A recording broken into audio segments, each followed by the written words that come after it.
Bapak, Ibu, saudara-saudara yang dikasihi dan mengasihi Tuhan, selamat pagi. Berjumpa lagi dalam doa pagi online GKI Samanhudi pada hari ini.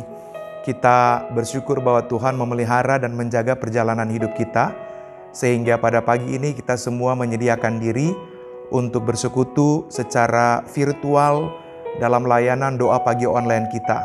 Karena itu mari kita menyiapkan hati dan pikiran kita. Kita meneduhkan diri kita sebelum kita masuk dalam doa dan perenungan. Mari kita mulai.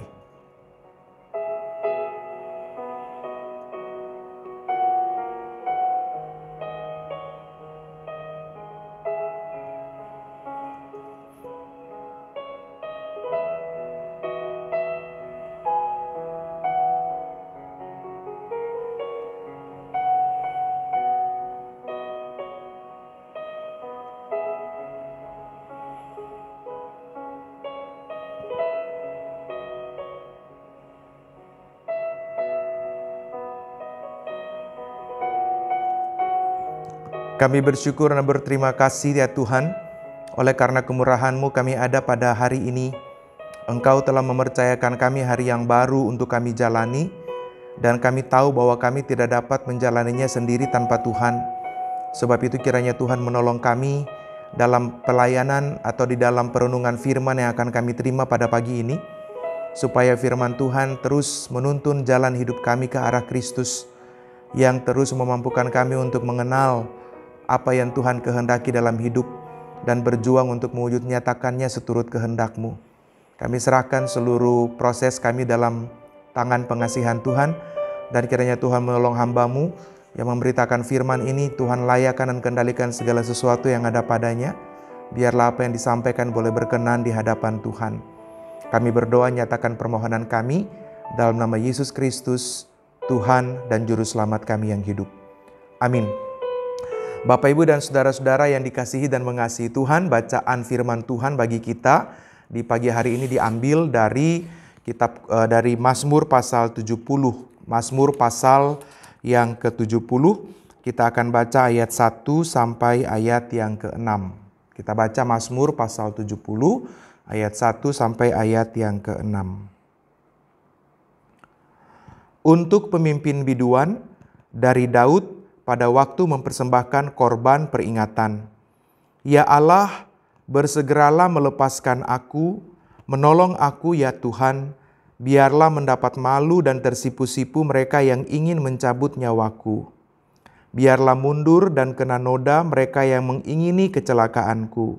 Biarlah berbalik karena malu mereka yang mengatakan syukur, syukur. Biarlah bergirang dan bersuka cita karena Engkau, semua orang yang mencari Engkau. Biarlah mereka yang mencintai keselamatan daripada-Mu selalu berkata, Allah itu besar. Tetapi aku ini sengsara dan miskin ya Allah. Segeralah datang, Engkaulah yang menolong aku dan meluputkan aku. Ya Tuhan, janganlah lambat datang. Bapak, Ibu, saudara-saudara yang dikasihi dan mengasihi Tuhan, begitulah teks kita pada pagi hari ini, dan berbahagialah kita yang mendengarkan kebenaran firman Tuhan dan mewujud nyatakan dalam hidup setiap hari. Saudara-saudara yang dikasihi dan mengasihi Tuhan, saya yakin bahwa setiap kita pasti pernah atau bahkan mungkin sekarang ada dalam situasi berjuang dan bergumul, berhadapan dengan persoalan-persoalan hidup yang tidak mudah, yang membuat kita merasa seolah-olah pengharapan makin tipis, jalan keluar menjadi buntu, atau juga kita berhadapan dengan situasi di mana kita merasa begitu setengah mati dengan berbagai perjalanan hidup dan pergumulan yang ada. Nah, kira-kira ketika saudara mulai ada dalam tantangan dan pergumulan hidup, kira-kira apa respon pertama yang saudara dan saya lakukan? Atau bagaimana respon pertama saudara ketika berhadapan dengan tantangan dan pergumulan hidup? Coba saudara pikir atau renungkan kira-kira biasanya kalau ada dalam masalah, respon pertama apa?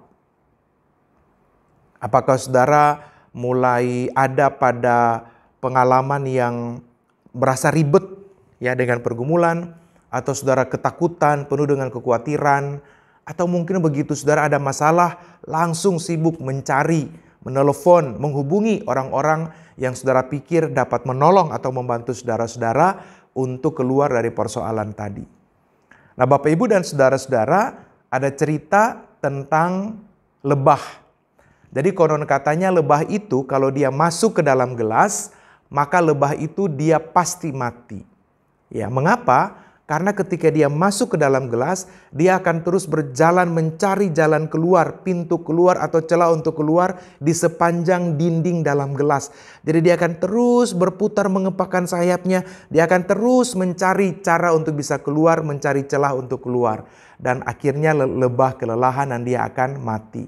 Nah, lebah tidak pernah menyadari bahwa jalan ke atas mulut gelas yang tadi dia masuk itu terbuka dengan lebar. Karena itu dia ada di dalam persoalan dan dia hanya berpikir tentang dirinya sendiri lalu dia mati. Banyak orang Kristen, ibu bapak dan saudara-saudara seperti lebah.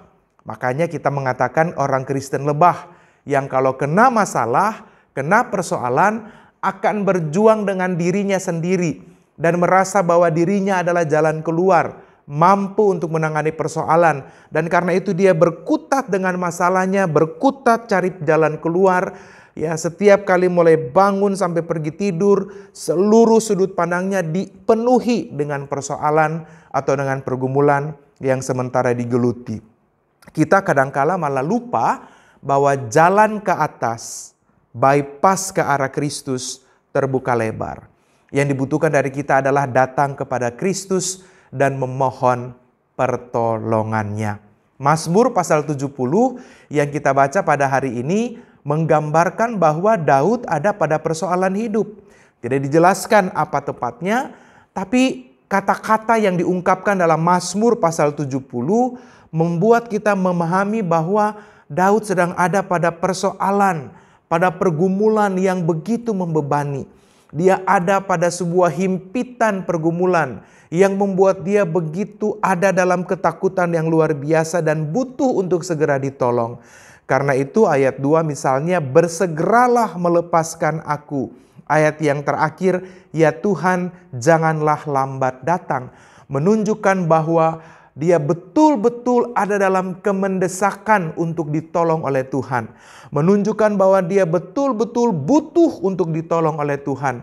Dan dia merasa bahwa hanya Tuhanlah yang dapat menolongnya. Bapak, Ibu, dan saudara-saudara yang dikasihi dan mengasihi Tuhan, Daud berdoa dan meminta tolong pada Tuhan saat dia ada pada pergumulan. Saat dia ada pada tantangan dan kesulitan hidup. Dalam teks ini, kita dapat melihat dua perspektif. Yang pertama dari sudut pandang Daud, bahwa begitu dia ada dalam persoalan, dia merasa bahwa hanya Tuhan yang bisa menolong. Karena itu dia melancarkan atau dia mengungkapkan, dia menyampaikan kerinduan terbesarnya untuk ditolong oleh Tuhan. Biarlah bersuka cita, biarlah bergirang orang-orang karena Engkau, semua orang yang mencari Engkau. Dia mengatakan pada ayat yang pertama tadi, bersegeralah melepaskan aku, menolong aku ya Tuhan. Biarlah mendapat malu dan tersipu-sipu mereka yang ingin mencabut nyawaku. Biarlah mundur dan kena noda mereka yang mengingini kecelakaanku, dan seterusnya. Jadi dia sedang berbicara kepada Tuhan tentang kerinduan hatinya. Dia sedang berbicara kepada Tuhan tentang kebutuhannya untuk ditolong. Dia sedang berbicara kepada Tuhan untuk juga melihat orang-orang yang mengingini nyawanya, mengingini kecelakaannya, mengiringi tergelincirnya dia dalam tantangan dan pergumulan tadi. Jadi bagi Daud, pertama-tama dia merasa bahwa ketika dia ada dalam pergumulan, cuma Tuhan yang bisa menolongnya.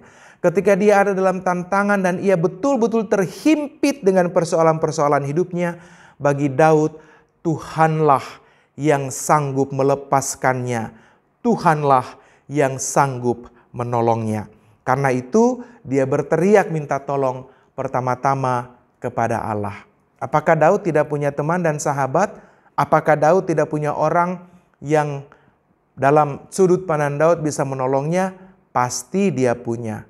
Tapi mengapa dia berteriak minta tolong kepada Tuhan? Karena dalam seluruh pengalaman hidupnya, karena dalam seluruh pengalaman-pengalaman pelik yang pernah dia alami, Daud telah membuktikan bahwa hanya Tuhanlah satu-satunya pribadi yang sanggup menolong.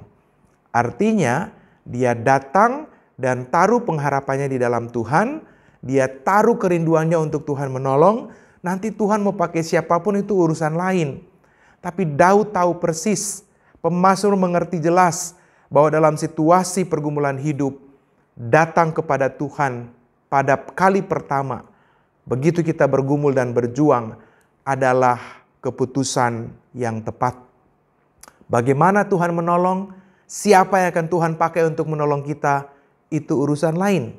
Yang paling penting adalah kita tahu bahwa siapapun kemudian yang akan menolong kita, itu adalah cara Tuhan untuk menyelamatkan, untuk meluputkan, dan untuk membebaskan kita dalam berbagai tantangan dan pergumulan hidup. Sisi yang kedua atau perspektif yang kedua adalah bahwa kalau tadi sisi pertama dari Daud, begitu dapat persoalan datang kepada Tuhan. Tapi perspektif yang kedua, Mazmur 70, Mazmur 70 juga mau bicara tentang bagaimana Tuhan itu dimuliakan. Dalam tindakan mazmur, pemazmur yang datang meminta tolong kepada Tuhan, ada kebesaran Tuhan di sana. Ada kemuliaan bagi Tuhan di sana. Bahwa segala perjalanan hidup kita, seluruh persoalan-persoalan hidup yang kita alami, itu dapat terselesaikan karena Tuhan, dan karena itu kepujian, kemuliaan, kebesaran, hormat dan kemuliaan kita berikan dan kita taruh hanya kepada Tuhan. Bapak, Ibu, dan saudara-saudara yang dikasihi dan mengasihi Tuhan, mengapa ini penting? Mengapa kepujian, kemuliaan, hormat itu kita taruh kepada Tuhan? Supaya ketika kita lepas dari pergumulan hidup, kita tahu bahwa itu terjadi semata-mata karena Tuhan. Kalaupun pergumulan itu menjadi bagian dari perjalanan hidup kita, dan mungkin kita akan berakhir dalam jalan keluar tidak seperti yang kita harapkan. Kepujian dan hormat itu hanya datang kepada Allah. Saudara-saudara, artinya dalam dua cara tadi atau dalam dua perspektif tadi, Tuhan selalu menjadi pusat dari perjalanan hidup saudara-saudara dan saya. Kalau kita bisa mendapatkan kemenangan, lepas dari tantangan dan pergumulan, kita tahu itu karena Tuhan. Tapi kalau kita terkalahkan dalam tantangan dan pergumulan tadi, kita tahu bahwa kita tetap ada dalam rangkulan kasih, pertolongan, dan kekuatan yang daripada Tuhan. Yang pasti kita memahami bahwa entah kita menang atau kita tidak berhasil melewati pergumulan tadi, kita mengerti bahwa Tuhan selalu punya cara terbaik untuk membawa saudara dan saya pada cara-cara yang Dia pandang baik. Jarak pandang kita terbatas atas kehidupan. Tuhan melihat jauh ke depan. Dan karena itu, kalau Tuhan memutuskan jalan pergumulan kita seperti apa yang kita pikirkan, maka Tuhan tahu itu jalan yang terbaik.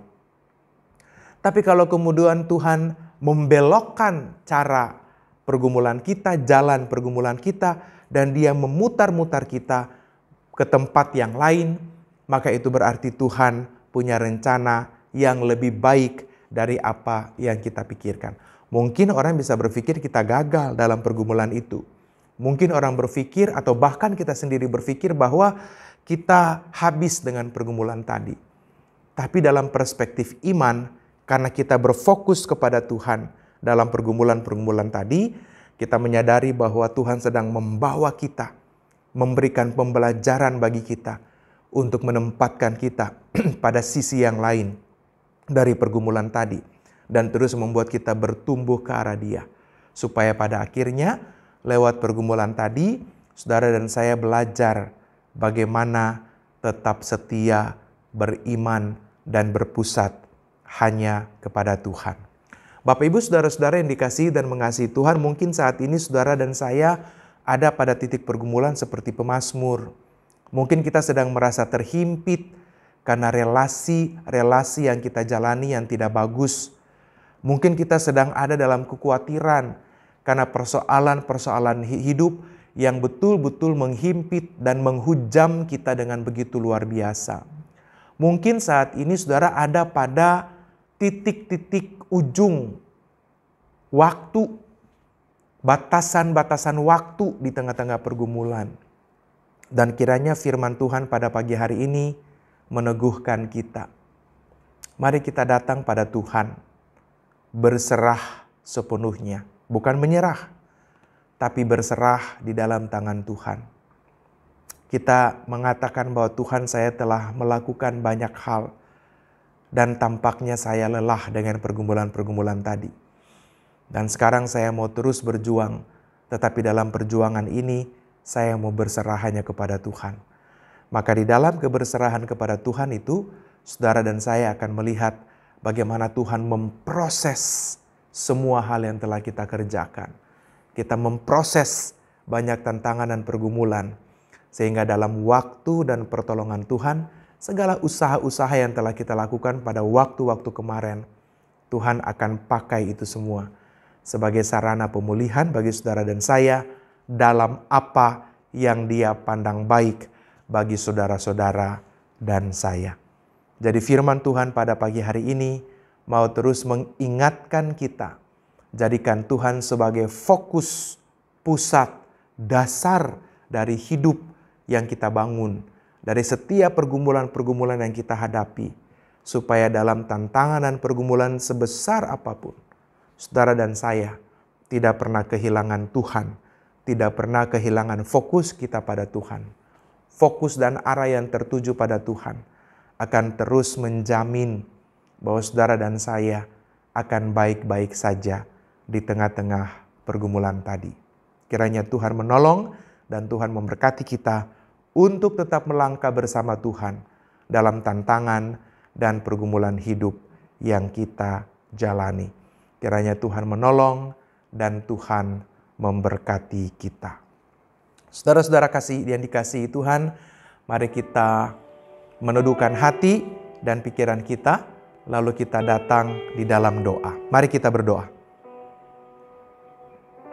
Bapa di surga, terima kasih kalau pagi ini firman Tuhan meneguhkan kami menjadi orang-orang yang terus mengingat, menyadari, dan berpusat pada Tuhan, mendasarkan hidup yang kami bangun dengan seluruh dinamikanya di dalam Tuhan, supaya pada akhirnya ketika kami terus melangkah dan pergumulan senantiasa menjadi bagian dari hidup kami tidak kehilangan arah akan Tuhan, sebab arah bersama dengan Tuhan tadi memberikan kami kepastian dan jaminan bahwa kami akan baik-baik saja.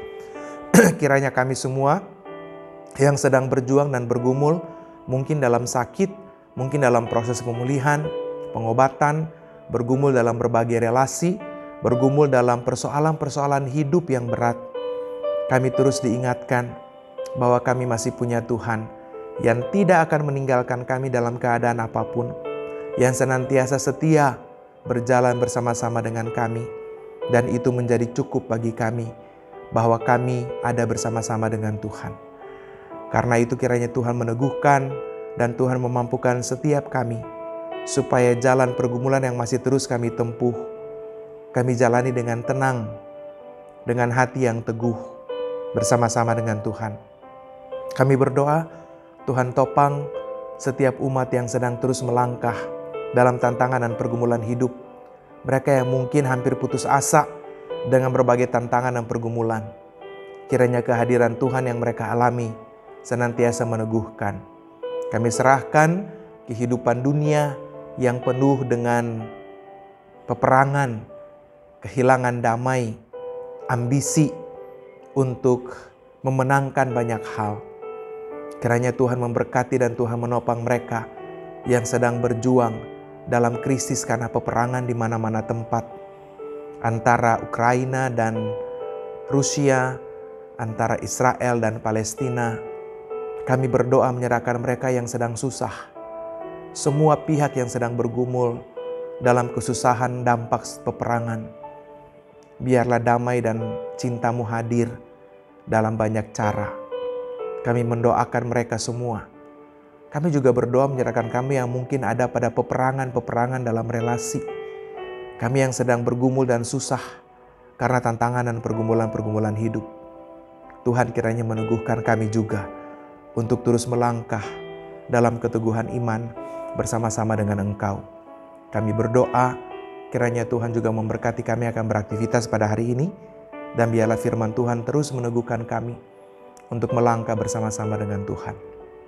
Apapun yang akan kami temukan di sana, yakinkan kami dan bantu kami untuk terus menyadari bahwa apa yang terjadi dalam situasi apapun, bagaimanapun kondisinya, kami tidak pernah sendiri, tapi ada Tuhan yang bersama-sama dengan kami. Karena itu biarlah tuntunan setia Tuhan senantiasa menjadi bagian yang terus kami rasakan dari waktu ke waktu. Terima kasih Bapa di surga, ini doa dan permohonan kami. Terjadilah seperti yang Tuhan pandang baik, dan biarlah dalam segala sesuatu Tuhan dipermuliakan.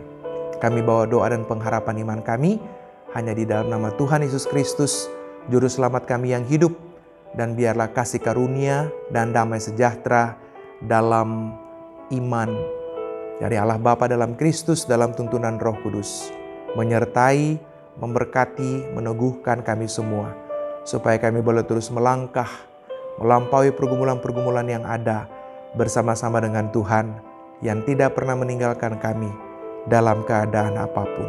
Dari saat ini terus kekal sampai selama-lamanya. Amin.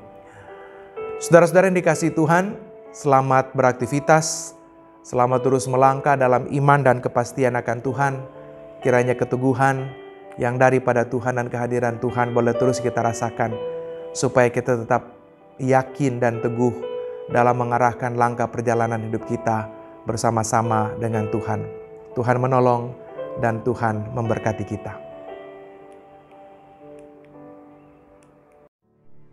Bagi Bapak Ibu yang memiliki pergumulan khusus dan ingin didoakan, bisa menghubungi rekan-rekan pendeta di nomor berikut.